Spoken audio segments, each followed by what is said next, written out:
Hi, Oliver. It's a pleasure to have you here. How are you today? Very good, thanks. How are you doing? All good, all good. Do you want to give us a quick introduction of yourself and of TBC Bank as a company?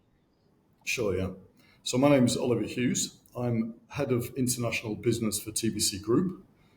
I've been around the block in lots of different places building fintech companies. I've had a amazing luck and good fortune of being with some amazing companies, so including Visa. I was with them for almost 10 years, a few years in London, and then 7 years in Russia. So I was head of Visa in Russia. Before I then was invited to join Tinkoff. Tinkoff was basically, if you like, the original Hmm. digital bank, and was established long before the word fintech came along. We were one of the original fintechs. So I worked in Tinkoff from 2007 to 2022 as the CEO of Tinkoff Group. So with an amazing team, amazing founder, we built a business from scratch in something pretty big. Mm. So when I left, it had 22 million customers. So one of the Wow. largest digital banks in the world, very, very profitable. I think the year I left, it made $600 million net profit. So that was the previous year, 2021. And and it's now up to 40 million customers, I believe. So it's great guns. And then I helped build a fintech in the Philippines, a fintech lender. That was in 23, and it's 22, 23. And then in early 23, I was invited by TBC Group to Mm. join their enterprise to build a fintech in Uzbekistan. Mhm. So this company has been around for a few years, 4 or 5 years, in Uzbekistan, the digital bank. So Nika Kurdiani, who's my partner in Uzbekistan, Mm. he and his team launched this in 2021, 2022. Took it to break even very quickly within 2 years of operations, which is quite amazing. Mm. And I had the great fortune of being invited to join in 23. So I've been with them for 2.5 years or so now, helping them scale this into something hopefully very big and beautiful. And Mhm. Uzbekistan's a fantastic place to be doing business. Nice. So before to start talking about TBC and Uzbekistan, that I think that is very, very interesting to, talking about fintech in Central Europe because it's not always very, very well known. I wanted to follow up on your early career, early stage career. You've been in many different interesting places. 10 years at Visa, it's very interesting by itself. But Tinkoff is a very, very interesting experience. Fintech in Southeast Asia, in the Philippines, very, very interesting. So, which are the main, let's say, lessons that you actually learn during the way on building big fintechs up and scaling up those kind of companies? Sure. So I'm very much from the area of digital banking. That's what I Mm. do. That's what I like, and that's what I'm doing now. So we're building a big digital banking ecosystem in Hmm. Uzbekistan, and it's already the biggest digital banking ecosystem in Central Europe. So probably some of the learnings from what I've observed in the businesses that I've been involved with, and looking at some of the ups and downs of some other digital banking or neo banking businesses over the last decade or so. Yeah. So I think sequencing is one of the most important things.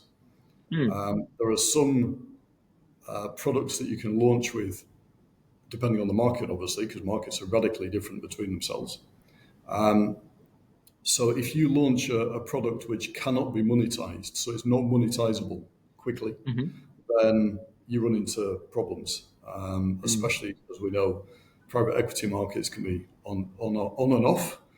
So there was the fintech winter that happened for a few years. We seem to be coming out Yeah. of it, thank goodness. But that was very difficult for early stage companies, especially if they were pre-profit. So if you launched your business as a consumer-led neobank Hmm. or consumer lending-led, I should say, a neobank or digital bank, and you got the lending piece right because consumer lending is not easy. You need a certain amount of particular credit muscles, risk management muscles, product muscles to get it right. But you stood a much greater chance of being successful. Hmm. And there's some names around the world which look which become benchmarks. Yeah, so New Bank, Tinkoff, which I mentioned earlier, Kaspi, TBC now in Uzbekistan. So they're very good examples of consumer lending-led businesses. They can be SME-led because, unlike consumers, SMEs pay for their banking services in most markets anyway. And it could be brokerage, for example, so investment businesses, consumer-facing. So there are different things that you can launch which enable you to monetize, build up a revenue quickly, and then become profitable and break even quite quickly. But if you launch with a transactional model, B2C, debit cards or payments, depending on where you are again, wallets, then that's a lot more difficult to get to profitability. And you're a lot more vulnerable, you're a lot less sustainable, if you like, and you're constantly relying on the next round of funding. So that's one learning. I've been very fortunate to always work in digital banks or fintechs that have been focused on consumer lending in the early days. So sequencing.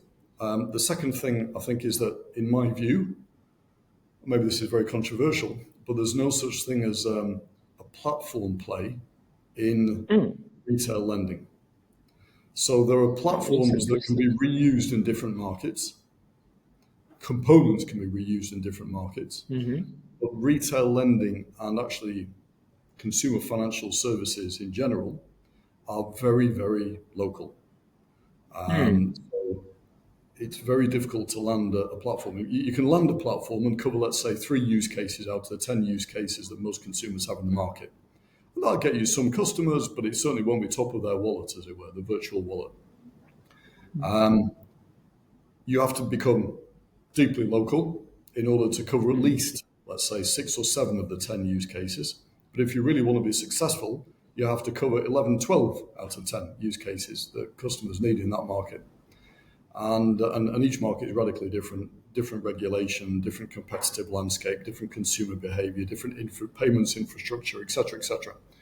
And so if you want to be successful, you have to go deep, very local, be very committed in a single market before you go on to the next. So this idea that you have a platform that you can plug and play, maybe it works in payments, to a certain extent B2C, B2B for sure.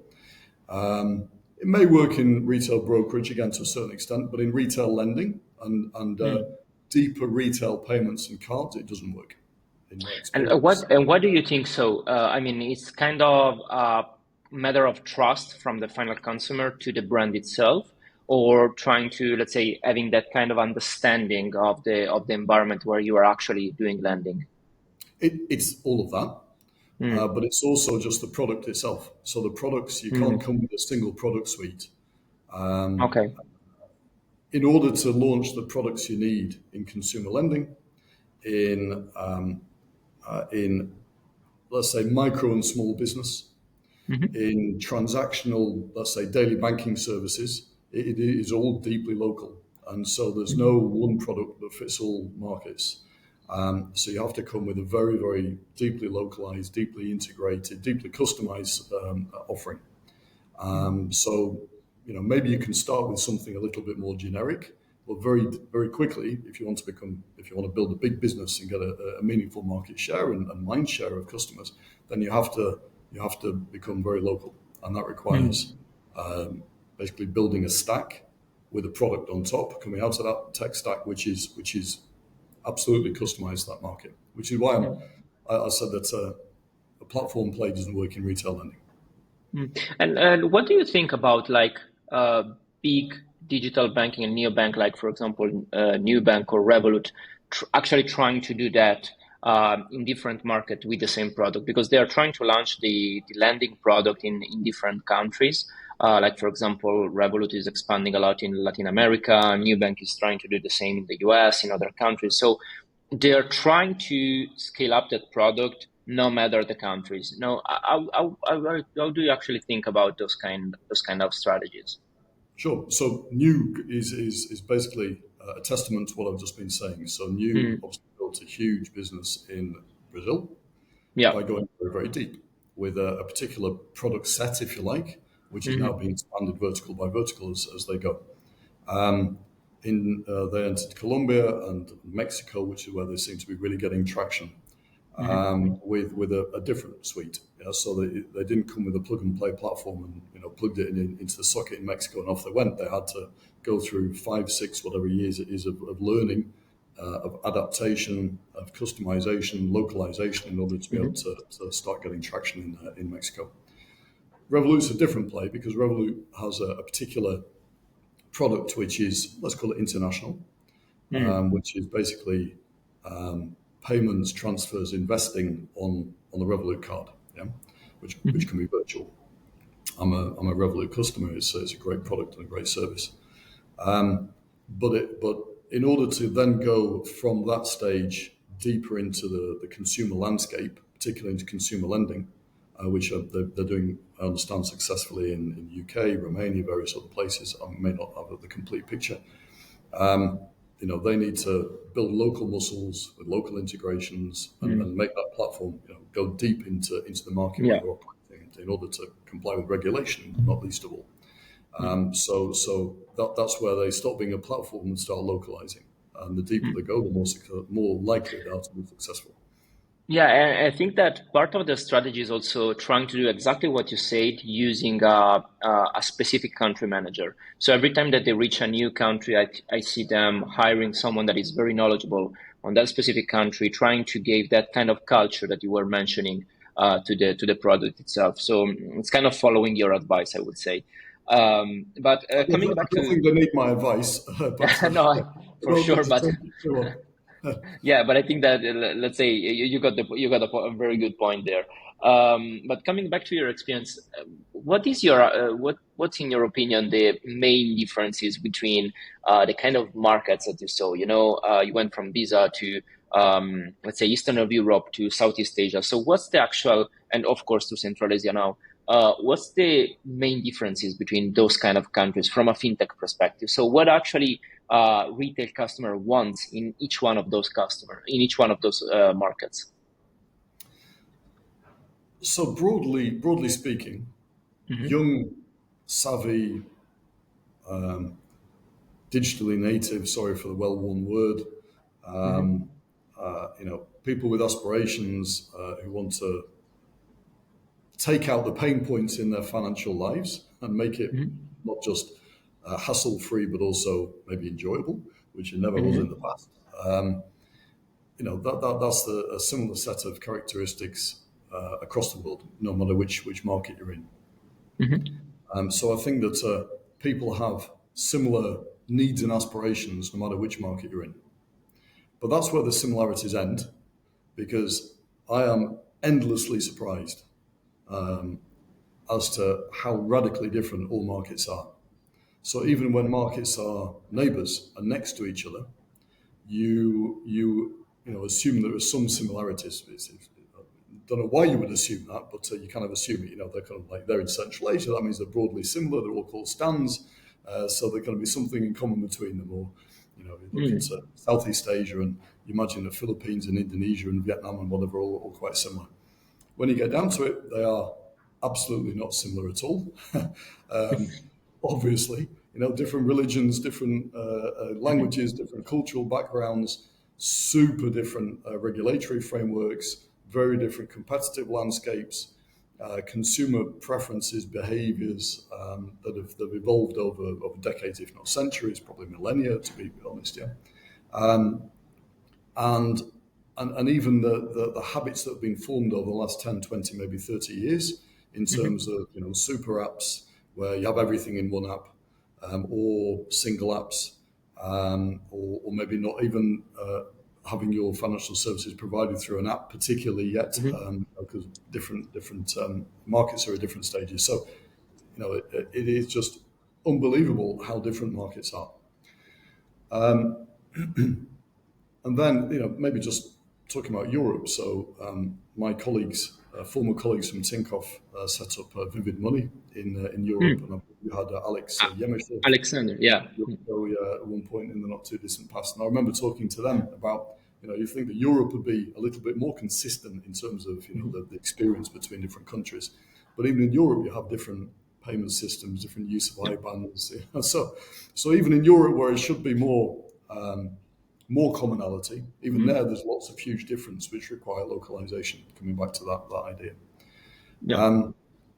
And maybe just to add a little bit more color in terms of the markets that I've had more close experience with over the years. So Russia, where obviously I spent 22 years of my life with Visa and Tinkoff. Uzbekistan the last 2.5 years. Philippines a year or so. Indonesia, actually, I spent a lot of time. And various other markets as well. So my family lives in Dubai in the UAE. So I've got to know the UAE and Saudi landscapes reasonably well.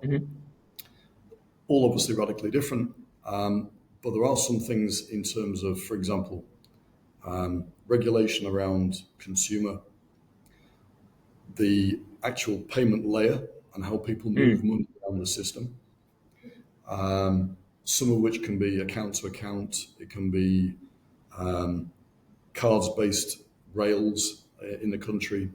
It can be a centralized central bank run system, for example. So all sorts of different solutions and infrastructure that I see. And data. So the availability of data, credit data, financial data, retail data, consumer behavior data, from retailers, online and offline, and various other types of data.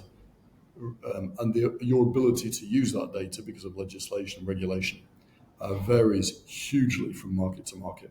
And that really has a huge impact on how fintechs perform and how quickly they can establish themselves, ramp up, become profitable. They directly impact, for example, your ability to provide credit to those kind of customers. Like, for example, one of the main challenges that we always faced in the MENA region was the fact that actually understanding what's the income or the possibility of spending for retail customers is actually very, very tricky and very hard to do. Like, for example, if you do that in Europe, using open banking, you can actually have a very clear understanding of the income potential of a person that is actually requesting, for example, a loan.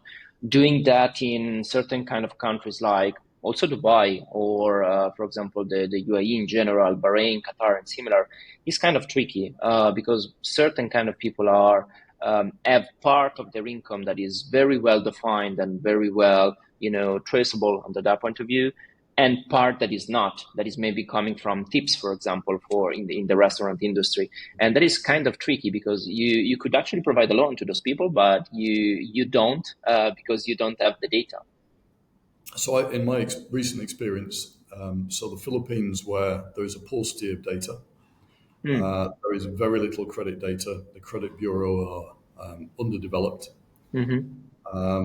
What used to be called alt data, yeah? So for alt scoring, other, let's say, proxies for credit data or financial data are difficult to get hold of, which means it's very difficult to underwrite people. And that, combined with the fact that the Filipino behavior in terms of repayments is very different to it is in other markets, makes it actually quite difficult to go direct to consumer through digital channels with a lending product.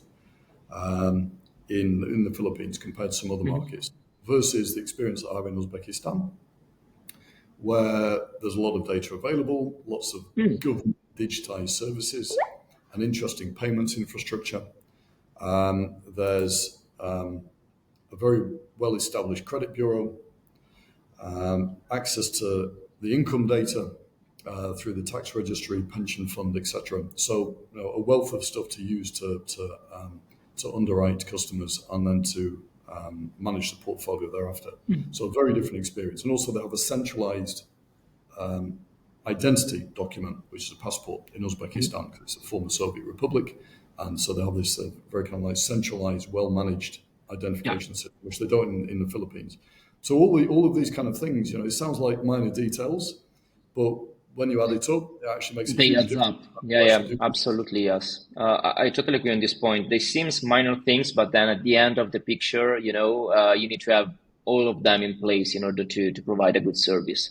But you touched upon a very good point on the last one. So Uzbekistan is a very, very interesting country, and of course is in Central Asia. That is not exactly the main fintech hub in the world, but it's very interesting to deep dive on that. So I wanted to understand how it is actually to launch a neobank and a digital bank in Uzbekistan, and what's like the banking scenario there, the banking market? Sure. So I understand what you mean when you say that Central Asia doesn't spring to mind when you're talking about fintech. But I would actually argue that that's probably slightly unfair because one of the most successful digital Probably banks is yes. Kaspi, and Kaspi is from Kazakhstan. Kazakhstan's in one of the 5 countries in Central Asia. There's different definitions of Central Asia, by the way. Sometimes people include Mongolia and even Yeah. the Caucasian countries, Georgia, Armenia, Azerbaijan. But let's keep to the 5 stands. It's easier. So Kaspi in Kazakhstan, there's a lot going on in Kazakhstan. Not just from Kaspi, but Kaspi, the most obvious example of a successful digital bank who built financial services around an e-commerce marketplace that went into e-commerce. And I would actually widen this slightly, not just in terms of Central Asia, but also, for want of a better word these days, the former Soviet Union, or what used to be called the CIS. So Ukraine has some very interesting digital players. Belarus, Russia, we don't talk about much these days, but there's some very interesting digital players, and obviously Tinkoff is one of the ones. I will add they have a very good export of very very good entrepreneurs. So some of the best entrepreneurs. Yeah, absolutely. Some of the best entrepreneurs that I knew that launched digital neobanks also in Europe, but also in the US, in other countries in the world, they were actually coming out of Russia because of the environment wasn't actually great to have innovation, and they launched very very successful startups, and they are wonderful entrepreneurs in my opinion. So they had costs from Finom on your program recently. I mean, the list is pretty long. Anyway. Yeah, but also Alexander from Vivid is a very good example. Guys, absolutely, and lots of others. So coming back to this idea, so there's this talent pool of fintech and tech in general from the wider region, and a lot of that has washed up in Central Asia for one reason or another. So drilling down to Central Asia, I mentioned Kaspi, and there's other good stuff going on in Freedom Finance, for example, from Kazakhstan originally. There's in Kyrgyzstan a couple of very interesting digital players. One of them, for example, Mbank. Tajikistan, there's Alif, who also doing some very interesting things in Uzbekistan. And I won't go through all of them, but there's some of the names that just. In Uzbekistan, we have 2 leading digital players. So TBC, who are a pure play branchless digital bank with a very large payments business as well. So we have a second app, and I can talk about that in a second. But there's also a player called Uzum, who are a marketplace with a digital bank and fintech built around it, and they're doing some very interesting stuff as well. So, it's a space that people don't maybe look at very often, but you should maybe. But it's very interesting. Absolutely, yes. Things happening, yeah. And again, this is not just because there's some interesting things happening in interesting markets, that are growth markets, but it's also because there's a huge amount of talent, local talent, returning expat talent, and talent from other neighbouring countries, which has come into, if we're talking about Uzbekistan, over the last few years, and is kind of like adding a boost to the whole of this tech and fintech movement. So there's some really, really cool things happening. So go on. That's absolutely yes. Central Asia, but I didn't answer your question. So no, it was very very interesting to get to know it. But I wanted to actually understand a little bit better. You touched upon a point. So a marketplace with a digital bank built upon it. It's kind of a step in the direction of what WeChat, WePay did in China. So it's coming from the same direction. It's kind of different. Yeah, so we're not building a marketplace. Yeah, no, of course. But talking about for example, Uzum in Uzbekistan. So I'll give them a plug for a second. This is sort of the Uzum guys. So it's actually a bit different. So there are e-commerce players who went into, this was, let's say, the original Chinese model, horrible oversimplifications, but Of course. make it conceptually understandable. So they had an e-commerce business, and so it was with Alibaba. Then it was pay for payments to take payments on the platform, and they went into other consumer-related financial services. WeChat was obviously a bit different because I was from a messenger. Yeah. That was one model. Then you have the other model, which is single apps and, let's say, more single use cases in terms of digital banks and neobanks in Western Europe and the US. The CIS countries were a bit different. And so in the CIS countries, you got the first examples of banks going into other services. So instead of Okay. starting from an online platform which was not about financial services, moving into financial services, which we got in most other places of the world. In Russia, Kazakhstan, now Uzbekistan, it's happened slightly differently. So you get a banking platform, which then went into other services, sometimes e-commerce, lifestyle, so travel, entertainment, loyalty, that kind of thing, maybe even classifieds. So it's gone from banking into that as opposed to the other way around. So it's something which I haven't seen in other markets, to be honest with you. So if we're talking about Uzbekistan, what's interesting about Uzbekistan? So it's a market of 40 million people. I mean, 38 to be precise, but basically. But always, the size of the country is always up, to be honest. Yeah. So it's a million babies nigh on being born every year, and it's got one of these amazing socio-demographics where the population is getting younger because more people are being born. So the average age is 28 and going down. So I think it's 60% of the population below the age of 30. So a very different dynamic to what you'd see in Western Europe or many developed markets. It has a very nice growth profile, so growing at 6. I think I saw a number yesterday saying that the GDP growth number has been revised to 6.5% for this year. Again, very healthy, nicely balanced economy, lots of interesting stuff going on. And it's a kind of trading hub between China, Turkey, obviously, it has lots of interested parties from the Middle East, South Korea, Japan, Europe, US, Russia to the north. Kazakhstan is one of its largest trading partners. And then if we go down to the next level, so it has a financial infrastructure which is highly unusual. It has 70% of the banks or banking assets owned by state-owned banks, and that's basically a legacy of the Soviet Union. Of the Soviet Union, of course. Basically, being more or less a closed country for decades until 2016, 2017, when it opened up and went on a reform path. And the progress it's made over the last 8-9 years is really quite amazing. And people should come to Uzbekistan, to Tashkent, and you'll see what I mean by Tashkent being a very young and vibrant city, which surprises everybody when they come here.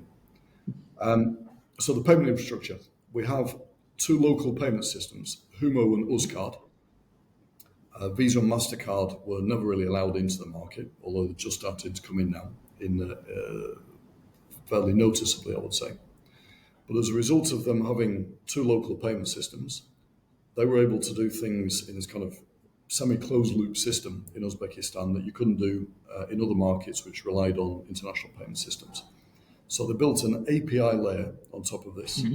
On top of the API layer, they built basically kind of quasi open banking. And so there are things that you can do in Uzbekistan which you couldn't do in Europe until fairly recently, or maybe you can't do now. So we have interoperability between all of the different banks and payment systems. If I have a card from a competitor bank, for example, it's a cards-based system. I can download the TBC app, link my card to that app straight away. It's end-to-end onboarding, end-to-end digital onboarding, eKYC, lots of different digital services offered by the state. I, as a customer, can see all of my transactional data, my account data in the new app. Hmm. We can pull funds from that linked card. And on top of this layer, basically lots of payments apps or payment aggregation apps evolved. One of the leaders is PayMe, which is our business, Hmm. with 15 million registered users, 4 million, 4.5 million monthly active. And you can basically send money from your account or accounts to any other account through these aggregation systems. So it's almost like account to account system or through card to card rails.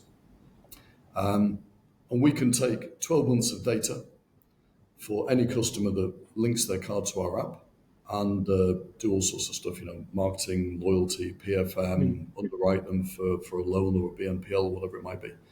So it's a very sophisticated system, So they, which they, they actually, kind of they kind of built the same exact level of quality that we have in Europe with open banking, for example, with payments on top. exactly. No, that's absolutely interesting. And just to double down on this one, you think that having a market that was kind of closed for a very long time helped this kind of innovation, like not having Mastercard and Visa to implement a standard model actually helped over time to have this kind of innovations? I think so. So they had talent and tech, and they were able Hmm. to evolve, if you like, in their own bubble, for want of a better word, and build their own ecosystem. So it's like, if you think of the caves in Slovenia, I think they are, where you have all sorts of insects and animals have no pigment, so they're all Mm. white coloured, yeah, because there's this strange ecosystem which exists 300 meters under the ground. It's a similar sort of thing.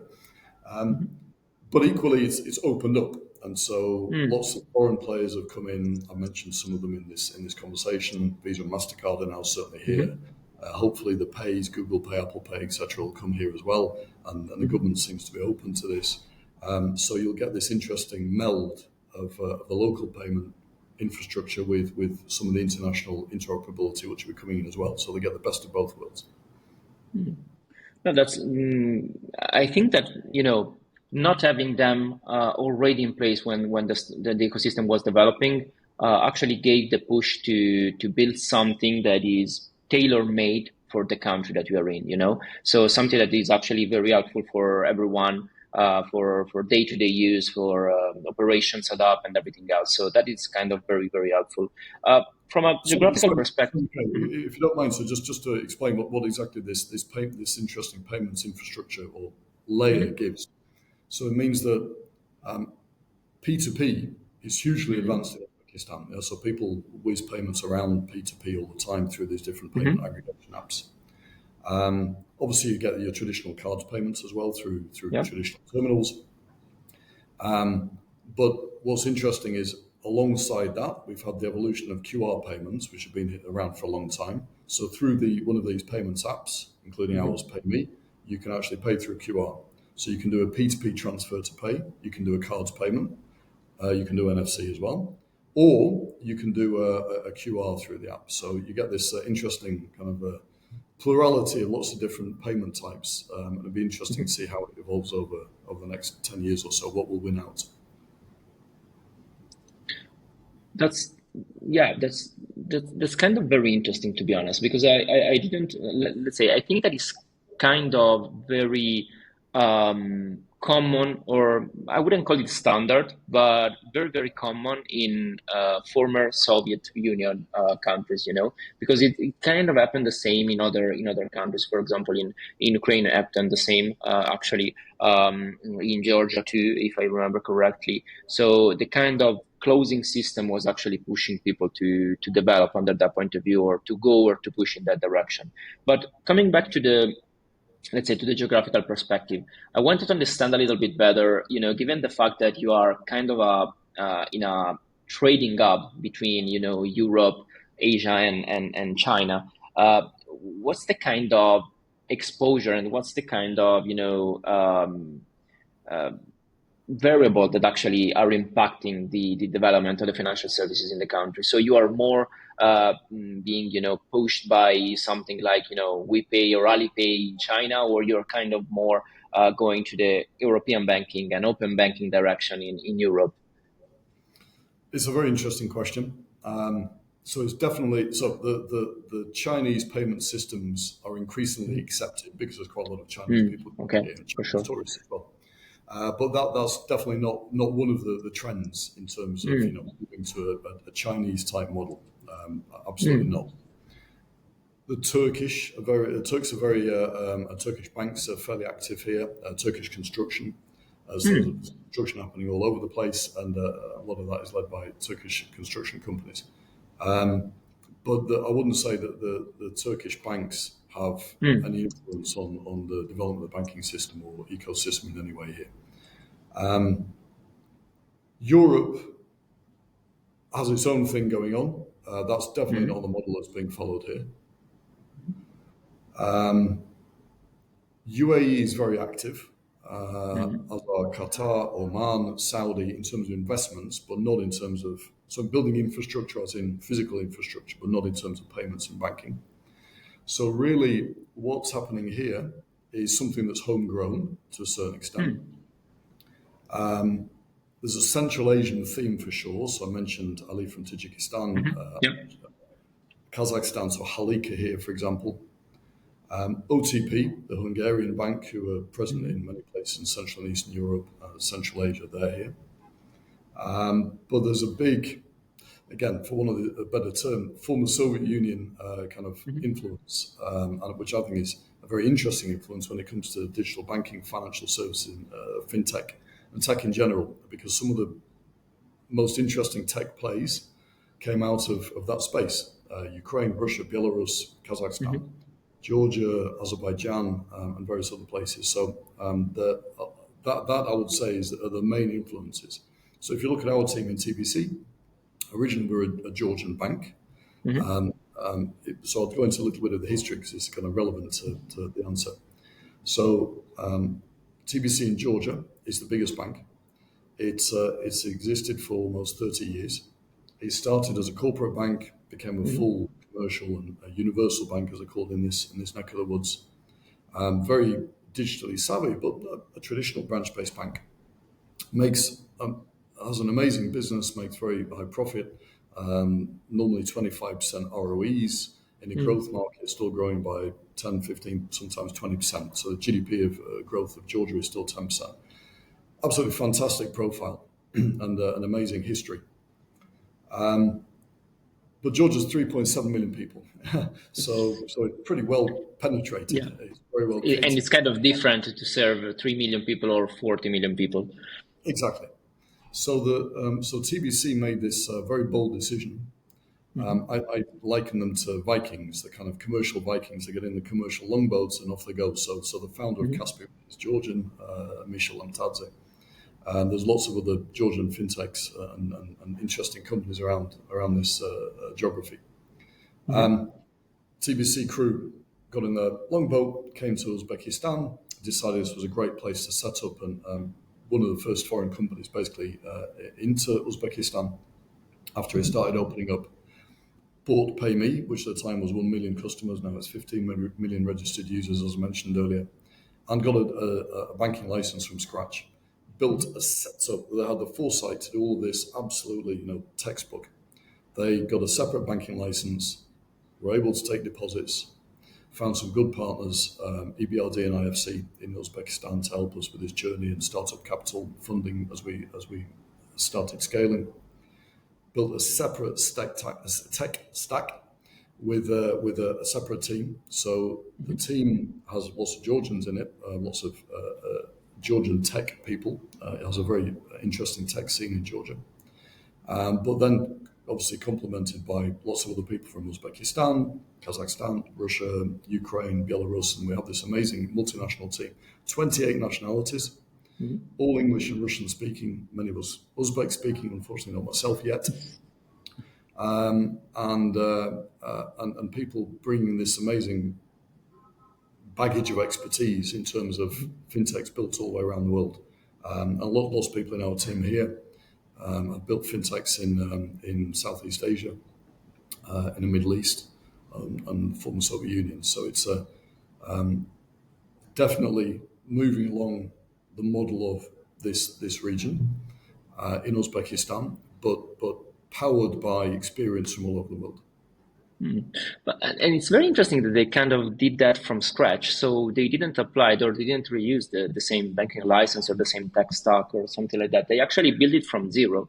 So they launched a digital bank from zero in another country. Yeah, so I look around. There's this weird concept of challenger bank. Yeah? So a neobank Hmm. is basically a digital bank without a license, let's say in brackets yet, because I think they all understand that they need to get a license if they can. Otherwise, they can't scale and they can't control their own product. But that's a Hmm. separate story. Then there are digital banks who sequenced it in the right way and got a license early, or maybe started with a license. Hmm. They're the models that I prefer. I'm biased. And then there are challenger banks, which are banks which, so there's an incumbent traditional bank, probably branch-based Hmm. commercial bank that does all corporate as well as retail, etc., etc. And they get either a separate license or they build under the existing license a separate, let's say, digital banking startup. Hmm. So this is normally people in suits. They'll have someone called head of digital transformation or whatever who goes and sets this bank up. I'm not sounding too cynical. And they'll build a separate tech stack. They'll normally brand it separately, obviously, and sometimes they get a bit of traction in the beginning. But to my knowledge, not a single one of them has succeeded. I hear good things about Mox in Asia. I think it's Hong Kong and Singapore. So maybe they'll be one of the exceptions who make it. But the graveyard is littered with the bodies of challenger Yeah. banks. Why? Because the people at the top are the same people. It's the same governance structure, decision making. So that it's not about IT legacy or whatever, tech legacy. Mhm. It's about mental legacy. Yeah. And so they come up building a digital banking story with the same mental baggage, with no disrespect to their mental baggage, just different mental baggages. It's a different mindset. And so it's very difficult for them to launch successfully a startup business, consumer facing, which is tech driven, data driven, with a very different approach to building customer experience. And so it ends up with something which is maybe similar CX. To what you already have. Yeah. Yeah. And even worse, it's the decision making, the ability to Mm. move fast, learn fast, fail fast, take decisions, test and learn, all this kind of thing, which they just don't get. TBC, amazingly, because of the wisdom and foresight, vision, if you like, of the people who took this decision. And Nika Kurdiani, my partner in Uzbekistan, who built this thing from scratch. He's a Georgian guy who worked in Kaspi for a while, in lots of different markets for UniCredit and then TBC for the last 10 years.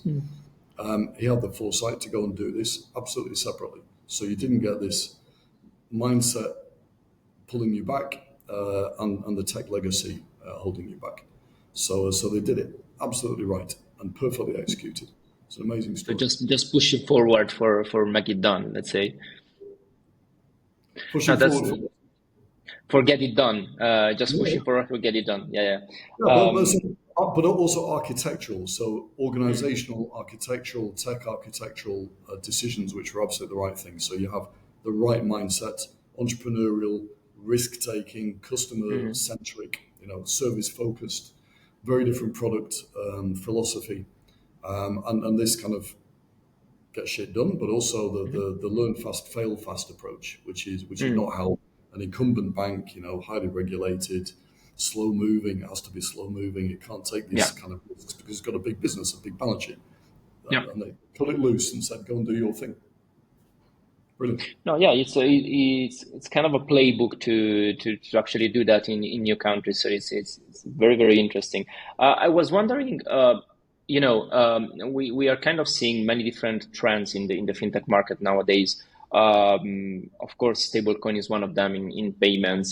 There's a strong push for super app and financial platform, I would say, in the market in Europe. There's a strong case for AI being used in financial services. So many different trends coming at the same time. Which one are you actually seeing right now in Uzbekistan or in your market, and which one are you probably forecasting to come in your direction in the upcoming years? Yeah, so I'll talk in general terms again. So in this part of the Sure. world, crypto is not particularly advanced because from a regulatory perspective, it's normally pretty tightly regulated. In fact, in many countries in this space, it's actually banned. It's not black and white banned in Uzbekistan, and there's a couple of interesting startups in the space, but it's not something that's gained any particular traction. And in our business, in consumer facing, so payments, consumer lending, cards, small business, is not something that we see an immediate use. So we'll get to it over time. But on the AI side, there are definitely some interesting things happening.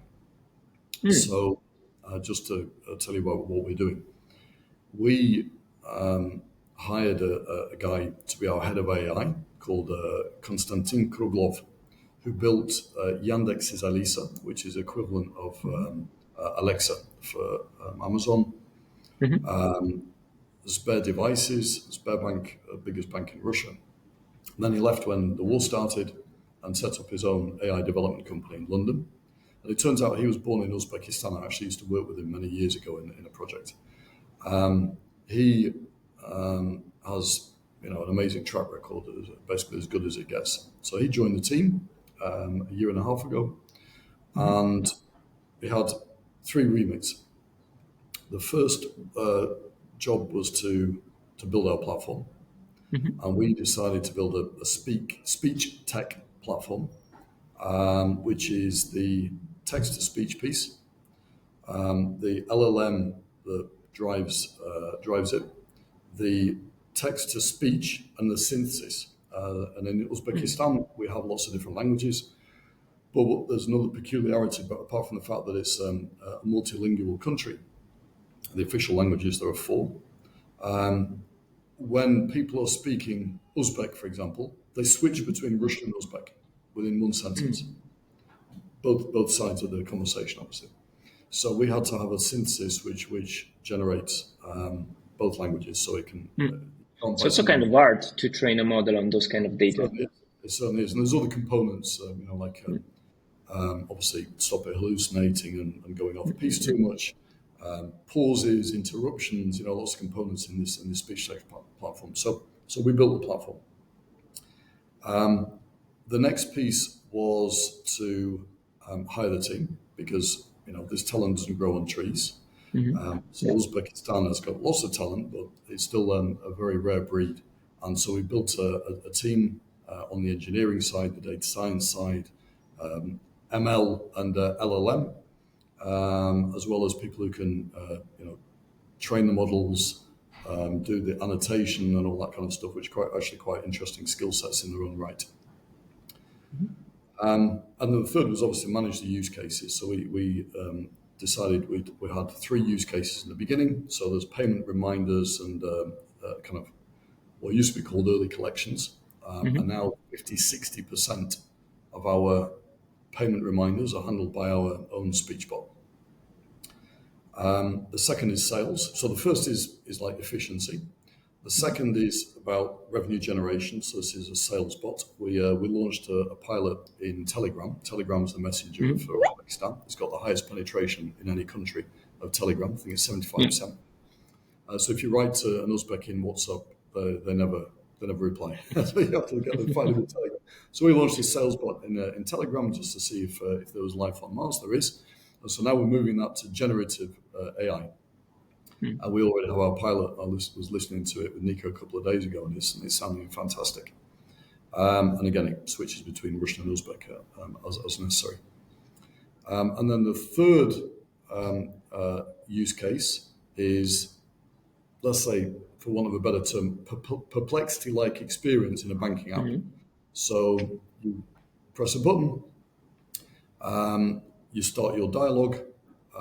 Initially, it'll be voice messaging, but then we'll move to generative, kind of natural language where you can have a conversation. It'll be a dialogue system, and that's in development. That'll be coming our way fairly soon, which will change the way we interact with the bank through the app. Maybe the app as a form factor will disappear over time. It came quite quickly. Maybe it'll leave quite quickly. but it'll give a next generation banking experience, and we're very excited about this. This is all proprietary. It's all our own. We're building it here. It's the first big move into dialogue-based or system-based banking from Uzbekistan. So we're very excited about this. That's really interesting to see. Let's say a lot of banks are actually moving more or less in the same direction, but not all of them are, trying to tackle down all the 3 points at the same time.